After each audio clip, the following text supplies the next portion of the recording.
Welcome students. आज हम इस वीडियो लेक्चर पे बात करेंगे बहुत ही इम्पॉर्टेंट एग्ज़ाम के बारे में जिसका नाम है Banaras Hindu university post graduate entrance test. आप लोगों में से जिन्होंने भी अंडर ग्रेजुएट लेवल कंप्लीट किया है या फिर अगर आप थर्ड ईयर में अपियरिंग स्टूडेंट हैं तो आप BHU PET एग्ज़ाम के लिए एलिजिबल है अगर आपका जो अंडर ग्रेजुएट का मार्क्स है वो अगर 50% रहता है। ये बहुत ही एक अच्छा एग्ज़ामिनेशन है और जिन लोगों का एस्पिरेशन है कि IIT NIT या फिर ऐसा कुछ एलिट इंस्टीट्यूट में पढ़ने का जिन लोगों का भी इच्छा है उन लोगों को बोलेंगे कि BHU PET बहुत ही एक अच्छा एग्ज़ाम है और बनारस हिंदू यूनिवर्सिटी हिस्टोरिक वे से और ऐसे भी एक बहुत एलिट क्वालिटी का इंस्टीट्यूट में से माना जाता है। तो आज हम लोग बात करेंगे काशी हिंदू विश्वविद्यालय यानी कि बनारस हिंदू यूनिवर्सिटी का जो PG का जो एंट्रेंस कोर्स है, मतलब कि MA MSc MCOM इसका जो एंट्रेंस कोर्स है उसके बारे में। तो देखिए, पहले ही हम लोग देख लेते हैं कि इसका जो डिटेल्स ऑफ एग्जामिनेशन जो बोला गया है, जो आपको वेबसाइट में भी मिल जाएगा, ये प्रोस्पेक्टस का ही पेज है। तो मोड ऑफ एग्जामिनेशन थोड़ा सा देख लीजिए। The examinations will be conducted in computer based test, मतलब कि CBT मोड में ये एग्जामिनेशन लिया जाएगा, ठीक है। उसके बाद लिखा गया है however if a need arises due to logistic and administrative reasons the examinations may be conducted in hybrid tablets pen और पेपर मोड ऑल्सो, ठीक है। तो लगभग ये तय है कि ये वाला टेस्ट CBT मोड में अभी होगा, ठीक है। तो इस पैंडेमिक सिचुएशन के लिए थोड़ा सा फॉर्म फिलअप में थोड़ा सा देरी हुआ है इस साल। अभी इसका जो ऑनलाइन एप्लीकेशन है चल रहा है, तो आप लोग अगर चाहते हैं कि ऑनलाइन एप्लीकेशन करने के लिए तो आप लोग देख लेंगे कि आप लोग एलिजिबल है कि नहीं, उसके बाद आप लोग अप्लाई कर पाएंगे। थोड़ा सा देख लीजिए, यहाँ पे list of courses under post graduate entrance test 2021 ये लिखा हुआ है। बहुत सारा कोर्सेज है यहाँ पे, तो मैं अभी साइंस स्ट्रीम के लिए बोलूँगा। MSc फिजिक्स है, MSc केमिस्ट्री है, MSc जियोलॉजी है, MSc जूलॉजी है, MSc बॉटनी है, MSc computer science, MSc biochemistry, MSc technology in geophysics. इतना सारा कोर्सेस है और जो कोर्सेस हो रहा है वो सब यूनिवर्सिटी मेन कैंपस में पढ़ाया जाएगा।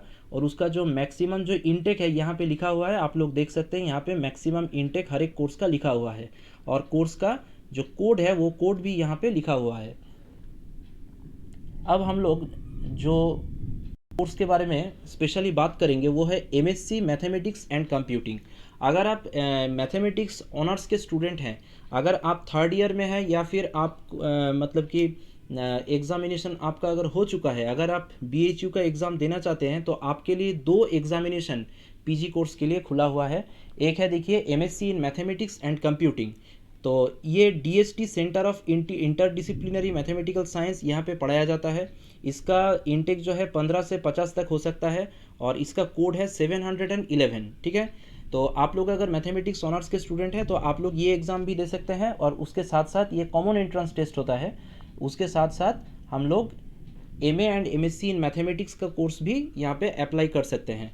डिपार्टमेंट ऑफ मैथमेटिक्स में, मतलब कि मेन कैंपस में पढ़ाया जाता है। 143 बहुत ही ज़्यादा है इसका इंटेक, 143 एंड कोड जो है 495 है।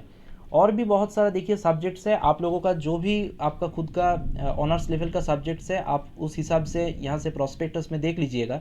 उसके बाद देखिए यहाँ पे जो मैंने जो मैथमेटिक्स ऑनर्स स्टूडेंट्स के लिए जो कोर्स का नाम बताया, ये दो कोर्स है, MA MSc इन मैथमेटिक्स और दूसरा है MSc मैथमेटिक्स एंड कंप्यूटिंग, ठीक है। ये कॉमन एंट्रेंस टेस्ट होता है। आप लोग देखेंगे कोर कोर्स जो इसका जो कोर्स कोड है वो है 495 एंड दूसरा है 711, ठीक है।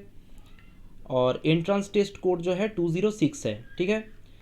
यहाँ पे आप लोग देख सकते हैं इसका जो एग्ज़ाम का जो पैटर्न है, यहाँ पे 120 मिनट का आपको टाइम दिया जाएगा और आपको 480 मार्क्स का एक क्वेश्चन पेपर सॉल्व करना है, जहाँ पे 120 मल्टीपल चॉइस का आंसर का क्वेश्चन रहेगा, ठीक है। मतलब कि 120 MCQ अगर यहाँ पे लिख देंगे तो 120 MCQ।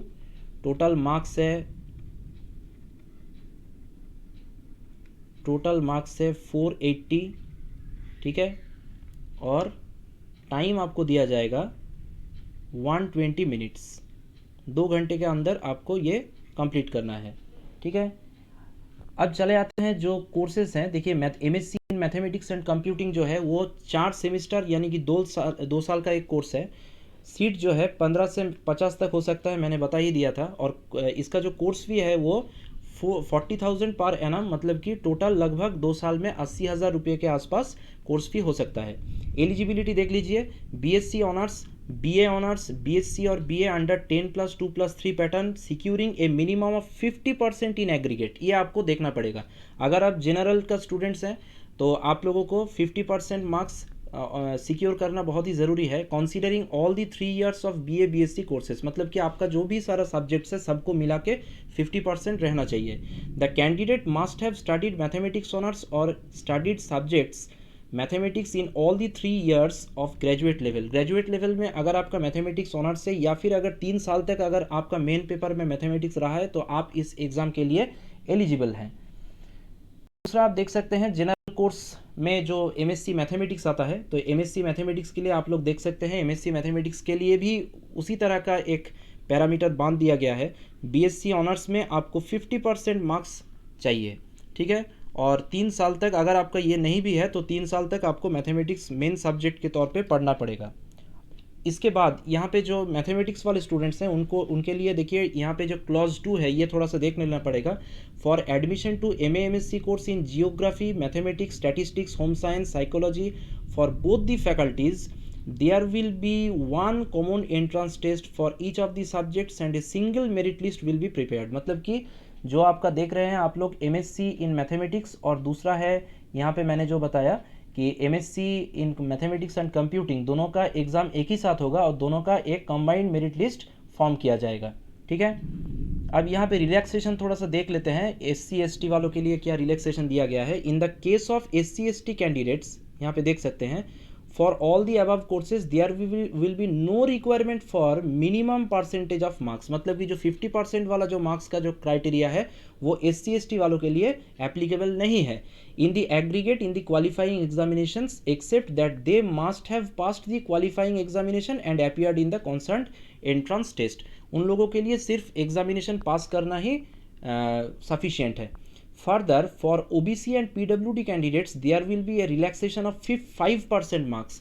OBC और PWD के लिए 5% का रिलैक्सेशन दिया गया है, मतलब कि उन लोगों को सिक्योर करना पड़ेगा 45% मार्क्स, उससे ही आप लोग एग्ज़ाम के लिए एलिजिबल हो जाएंगे।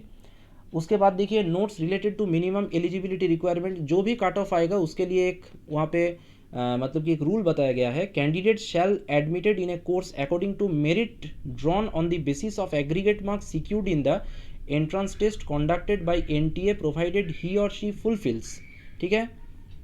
देखिए the minimum eligibility criteria and minimum qualifying marks in the entrance test. तो मिनिमम क्वालिफाइंग मार्क्स देखिए जनरल और ओबीसी के लिए क्या है, जो टॉपर होंगे उनका 35% मार्क्स आपको मिनिमम सिक्योर करना पड़ेगा, तभी आपका एडमिशन वहाँ पे हो पाएगा।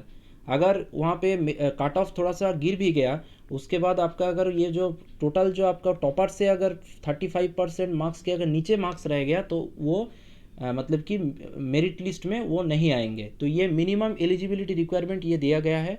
और एससी एसटी वालों के लिए टॉपर का जो मार्क्स होगा कॉन्सर्न कैटेगरीज का, तो उसका 25% आपको सिक्योर करना है, उससे नीचे नहीं आना है, ठीक है। इसके बाद देखिए candidates appearing in the final year of the qualifying examination में also apply and appear in the test. मतलब अगर आप सेमिस्टर 5 या फिर सेमिस्टर 6 में है, 5 या फिर 6 में है, 5 से अगर 6 में चले गए हैं या रिजल्ट नहीं निकला है तो भी चलेगा।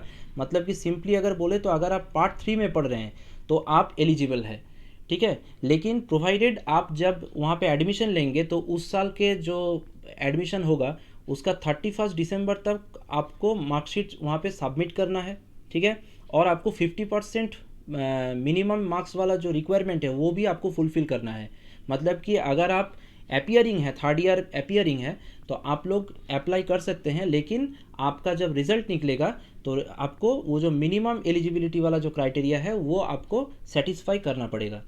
Candidates already admitted in part 3 that is part 2, यहाँ से थोड़ा सा देख लीजिए। पार्ट 2 में अगर आप हैं shall not be allowed to appear in the entrance test. मतलब कि पार्ट 2 वाले जो स्टूडेंट्स हैं जो सेमिस्टर 3 या फिर सेमिस्टर 4 में है, वो लोग इस एग्ज़ाम के लिए एलिजिबल नहीं है। मैंने पहले ही कहा है आप लोगों को कि पार्ट 3 में आपको मिनिमम पढ़ना होगा, तब आप इस एग्ज़ाम के लिए अपीयर कर पाएंगे।